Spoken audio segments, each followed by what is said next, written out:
Welcome to Chillin' 101. We hope this video helps.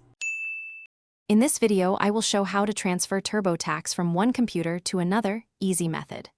First, find your TurboTax data file and confirm its location, then close the app and plug in a USB drive or open your cloud folder.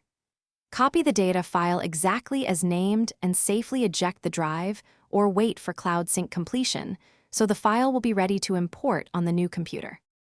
Start by opening TurboTax and navigating to the folder where your return is saved, then select the correct data file and prepare it for export. Use a USB drive or cloud service to copy the file, keeping the original file name intact. Double-check the file size and confirm transfer completion so you avoid corrupted or partial files when you import on the destination computer later.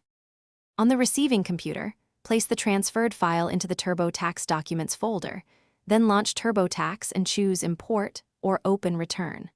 Follow on-screen prompts to confirm the return and resolve any missing documents.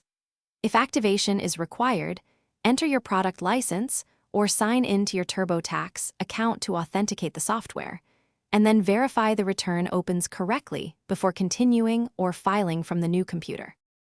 Thanks for watching. Consider subscribing if we helped you.